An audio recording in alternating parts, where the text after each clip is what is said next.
Hi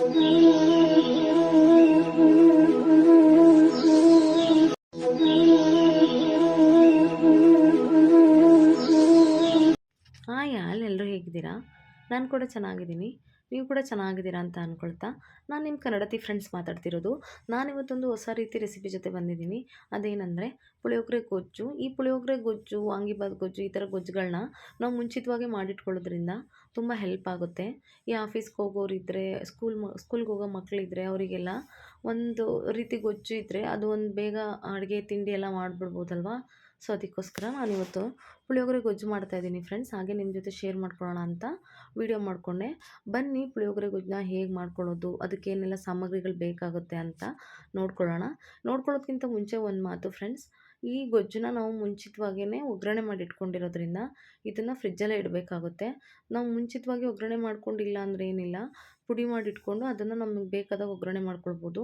so ಅಷ್ಟು time ಇರಲ್ಲ, time saving ಬೇಕಂದರೆ ನಾವು ಮುಂಚಿತವಾಗಿ ಒಗ್ಗರಣೆ ಮಾಡಿ ಇಟ್ಕೊಳ್ಬೇಕಾಗುತ್ತಲ್ವಾ.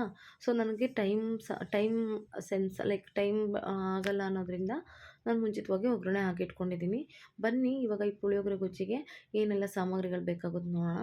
ನಾನೆಲ್ಲ 50 ಗ್ರಾಮ್ ಹಂಗೆ ತೊಗೊಂಡಿದ್ದೀನಿ. ಒಂದು 50 ಗ್ರಾಮ್ ತೊಗೊಂಡಿದ್ದೀನಿ ಫ್ರೆಂಡ್ಸ್.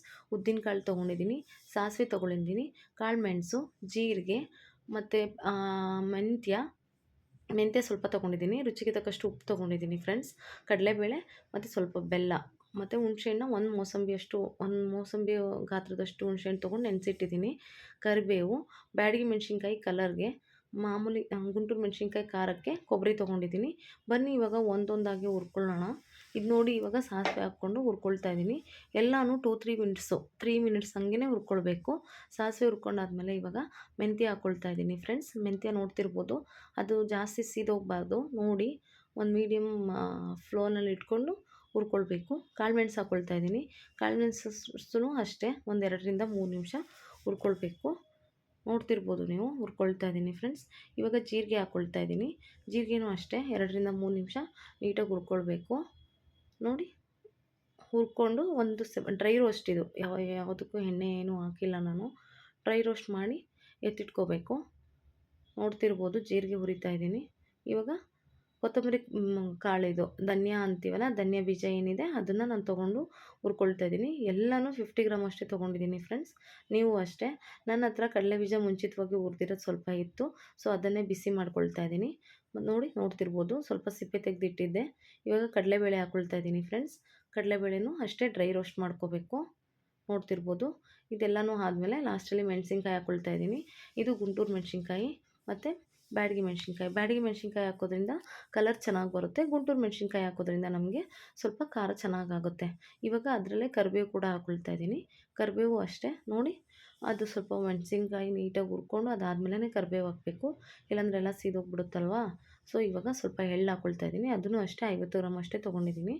ಎಳ್ಳು ಹಾಕ್ಕೊಂಡು ನೀಟಾಗಿ ಹುರ್ಕೊಂಡು ನಾವೇನು ನೆನೆಸಿಟ್ಕೊಂಡಿದ್ವಲ್ಲ ಆ ಹುಣಸೆಹಣ್ಣ ಅದು ನೀಟಾಗಿ ಎಲ್ಲನೂ ಸಿರಪ್ ತೆಗೆದುಬಿಟ್ಟು ಅದನ್ನು ನಾವು ಸ್ವಲ್ಪ ಕುದಿಸ್ಕೋಬೇಕು. ಉಪ್ಪು ಮತ್ತು ಸ್ವಲ್ಪ ಬೆಲ್ಲ ಹಾಕ್ಕೊಳ್ಬೇಕಾಗುತ್ತೆ. ಉಪ್ಪು ಹಾಕ್ಕೊಳ್ತಾ ಇದ್ದೀನಿ ಇವಾಗ. ಅದ್ರ ನೆಕ್ಸ್ಟು ಖಾರದ ಪುಡಿ ಹಾಕ್ಕೊಳ್ತಾ ಇದ್ದೀನಿ ಫ್ರೆಂಡ್ಸ್. ನೋಡ್ತಿರ್ಬೋದು ಇವಾಗ ಖಾರದ ಪುಡಿನೂ ಹಾಕ್ತೀನಿ. ಉಪ್ಪು ಮತ್ತು ಖಾರದ ಪುಡಿ, ಸ್ವಲ್ಪ ಬೆಲ್ಲ ಹಾಕೋದ್ರಿಂದ ಚೆನ್ನಾಗಿರುತ್ತೆ ಹುಣಸೆಹಣ್ಣು ಇದು. ನೋಡ್ತಿರ್ಬೋದು ನಿಮಗೆ ಬೆಲ್ಲ ಹಾಕ್ತಾಯಿದ್ದೀನಿ. ಅದು ಕರಗೋ ತನಕ ನೀಟಾಗಿ ಕರಗಿಸ್ಕೋಬೇಕು. ಇವಾಗ ನೋಡಿ ನಾನು ಖಾರದ ಪುಡಿ ಏನು ಹೇಳಿದ್ದೆ ಅಲ್ವಾ, ಸೊ ಅದು ಹಾಕ್ಕೊಳ್ತಾ ಇದ್ದೀನಿ. ಈ ಸಿರಪ್ ಮಾಡಿ ಎತ್ತಿಟ್ಕೊಂಡು ಇವಾಗೇನು ನಾನು ಸಾಮಗ್ರಿಗಳನ್ನ ತೋರಿಸ್ತಾ ಇದ್ದೀನಿ, ಸಾಸಿವೆ, ಮೆಣಸಿನ್ಕಾಯಿ ಸ್ವಲ್ಪ, ಉದ್ದಿನಬೇಳೆ, ಜೀರಿಗೆ, ಕಡಲೆಬೇಳೆ, ಕಡಲೆಬೀಜ, ಕೊಬ್ಬರಿ ತುರಿ, ಇದು ಬೆಳ್ಳುಳ್ಳಿ ಮತ್ತು ಸ್ವಲ್ಪ ಹಿಂಗು, ಇದಿಷ್ಟೂ ಒಗ್ಗರಣೆಗೆ ಹಾಕ್ಕೊಳ್ತಾ ಇದ್ದೀನಿ. ಒಗ್ಗರಣೆ ಸ್ಟಾರ್ಟ್ ಮಾಡೋಣ ಬನ್ನಿ. ಒಗ್ಗರಣೆಗೆ ಹಾಕಿಟ್ಕೊಳ್ಳೋದ್ರಿಂದ ಈಸಿಯಾಗಿ ಬೇಗನೆ ಕಲಿಸ್ಕೋಬೋದಲ್ವ, ಅದಕ್ಕೋಸ್ಕರ ನಾನು ಮುಂಚಿತವಾಗಿ ಒಗ್ಗರಣೆಗೆ ಹಾಕಿಟ್ಕೊಳ್ತಾ ಇದ್ದೀನಿ. ಬನ್ನಿ ಒಗ್ಗರಣೆ ಮಾಡೋಣ. ಒಗ್ಗರಣೆಗೆ 1 ಲೋಟ ಆಯಿಲ್ ಹಾಕ್ಕೊಳ್ತಾ ಇದ್ದೀನಿ. ಸ್ವಲ್ಪ ಜಾಸ್ತಿನೇ ಆಯಿಲ್ ಹಾಕಬೇಕು, ಯಾಕಂದರೆ ಪ್ರಿಸರ್ವೇಟಿವ್ಸ್ ಮಾಡ್ತೀವಲ್ವ, ತುಂಬ ದಿನ ಇಟ್ಕೊಳ್ತೀವಲ್ವ, ಅದಕ್ಕೋಸ್ಕರ. ಅದಕ್ಕೆ ಸಾಸಿವೆ, ಜೀರಿಗೆ, ಬೆಳ್ಳುಳ್ಳಿ ಹಾಕ್ತಾಯಿದ್ದೀನಿ. ಕಡಲೆಬೇಳೆ ಹಾಕಿದ್ದೀನಿ, ಕಡಲೆ ಬೀಜ ಹಾಕ್ಕೊಳ್ತಾ ಇದ್ದೀನಿ. ಹಾಕಿ ಚೆನ್ನಾಗಿ ಫ್ರೈ ಮಾಡ್ಕೋಬೇಕು. ಸ್ವಲ್ಪ ಉದ್ದಿನಬೇಳೆ ಹಾಕ್ಕೊಳ್ಬೇಕು. ಚೆನ್ನಾಗಿರುತ್ತೆ ಫ್ರೆಂಡ್ಸ್, ತುಂಬ ಚೆನ್ನಾಗಿರುತ್ತೆ. ಅದಕ್ಕೆ ಹಿಂಗೆ ಹಾಕ್ತಾಯಿದ್ದೀನಿ. ಯಾವುದೇ ಒಂದು ಅಡುಗೆ ಮಾಡೋದ್ರಿಂದ ಹಿಂಗೆ ಹಾಕೋದ್ರಿಂದ ತುಂಬ ಚೆನ್ನಾಗಿರುತ್ತೆ ಟೇಸ್ಟು, ಮತ್ತು ಡೈಜೆಷನ್ ಕೂಡ ಇಂಪ್ರೂವ್ ಮಾಡುತ್ತೆ. ಇವಾಗ ಕರಿಬೇವು ಹಾಕ್ಕೊಳ್ತಾ ಇದ್ದೀನಿ ಫ್ರೆಂಡ್ಸ್. ನೋಡಿ ಮೆಣಸಿನ್ಕಾಯಿ ಹಾಕ್ಕೊಳ್ತಾ ಇದ್ದೀನಿ. ಮೆಣಸಿನ್ಕಾಯಿನೂ ಹಾಕ್ಕೊಂಡು ನೀಟಾಗಿ ಫ್ರೈ ಮಾಡ್ಕೊಳ್ಬೇಕು. ಇವಾಗ ನಾವೇನು ಡ್ರೈ ರೋಸ್ಟ್ ಮಾಡಿದ್ವಲ್ಲ ಅದನ್ನೆಲ್ಲ ಪುಡಿ ಮಾಡಿ ಇಟ್ಕೊಂಡಿದ್ದೆ, ಅದನ್ನು ಇವಾಗ ಹಾಕ್ತಾಯಿದ್ದೀನಿ. ಕೊಬ್ಬರಿ ತುರಿ ಇದು, ಕೊಬ್ಬರಿ ತುರಿ ಹಾಕಿ ಮಾಡಿಟ್ಕೊಂಡಿದ್ದೆ ಹಾಕ್ತಾಯಿದ್ದೀನಿ. ನೋಡಿ ಚೆನ್ನಾಗಿ ಕಲಿಸ್ಬೇಕು, ತಳ ಹಿಡಿಬಾರ್ದು. ಅದು ತಳ ಹಿಡಿದ್ರೆ ಚೆನ್ನಾಗಿ ಅನಿಸಲ್ಲ ಅಲ್ವಾ. ನೋಡ್ತಿರ್ಬೋದು ಕಲರು ಎಷ್ಟು ಚೆನ್ನಾಗಿದೆ, ಟೆಕ್ಸ್ಚರ್ ಕೂಡ ಚೆನ್ನಾಗಿದೆ. ನಾನೇನು ಹುಣಸೆಹಣ್ಣಿಂದು ರಸ ತೆಗ್ದಿಟ್ಕೊಂಡಿದ್ನಲ್ವ, ಇವಾಗ ಹಾಕಬೇಕು. ಹಾಕಿ ಚೆನ್ನಾಗಿ ಕೈ ಆಡಬೇಕು. ತುಂಬ ಚೆನ್ನಾಗಿ ಬರುತ್ತೆ ಫ್ರೆಂಡ್ಸ್, ತುಂಬ ಚೆನ್ನಾಗಿರುತ್ತೆ. ತುಂಬ ಚೆನ್ನಾಗಿತ್ತು, ನನಗಿಷ್ಟ ಆಯಿತು. ನೋಡಿ ಇವಾಗ ನೀಟಾಗಿ ಆಡಿಸ್ಬೇಕು ಕೈನ, ಇಲ್ಲ ತಳ ಹಿಡಿದ್ಬಿಡುತ್ತೆ. ನೋಡ್ತಿರ್ಬೋದು ಇವಾಗ ಎಣ್ಣೆ ಬಿಡ್ತಾ ಇದೆ. ಎಣ್ಣೆ ಬಿಟ್ಟ ಮೇಲೇ ಅದು ತೆಗಿಬೇಕು. ನೋಡಿ ತುಂಬ ಚೆನ್ನಾಗಿ ಬಂದಿತ್ತು ಫ್ರೆಂಡ್ಸ್, ತುಂಬ ಅಂದರೆ ತುಂಬ ಚೆನ್ನಾಗಿತ್ತು. ನನಗಿಷ್ಟ ಆಯಿತು. ಇದನ್ನು ಟೇಸ್ಟ್ ನೋಡಿ ಎಲ್ಲರೂ ತಿಂದು ಇಷ್ಟಪಡ್ತಾರೆ, ಬಟ್ ಯಾರೂ ರಿವ್ಯೂಸ್ ಹೇಳಲ್ಲ ನನಗೆ. ನೋಡಿ ತುಂಬ ಚೆನ್ನಾಗಿದೆ, ಎಣ್ಣೆ ಬಿಡ್ತಿದೆ. ಸಾಕಿಷ್ಟು ಈ ಹದ ಬಂದಮೇಲೆ ನಾವು ಎತ್ತಿಟ್ಕೊಂಡ್ರೆ ಸಾಕಾಗುತ್ತೆ.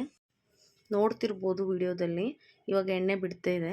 ನೋಡಿ ಎಣ್ಣೆ ಬಿಟ್ಟ ಮೇಲೇ ಎತ್ತಿಟ್ಕೋಬೇಕು, ಅವಾಗೇ ಚೆನ್ನಾಗಿ ಅನ್ಸೋದದು.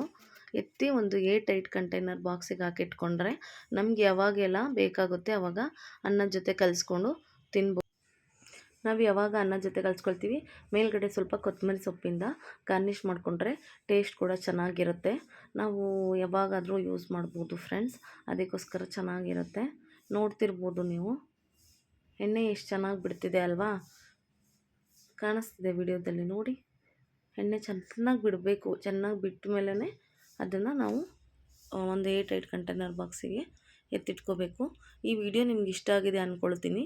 ಈ ವಿಡಿಯೋ ನಿಮ್ಗೆ ಇಷ್ಟ ಆಗಿದರೆ ಲೈಕ್ ಮಾಡಿ, ಶೇರ್ ಮಾಡಿ, ಸಪೋರ್ಟ್ ಮಾಡಿ. ನೆಕ್ಸ್ಟ್ ವಿಡಿಯೋದಲ್ಲಿ ಸಿಗ್ತೀನಿ. Thank you friends, bye bye.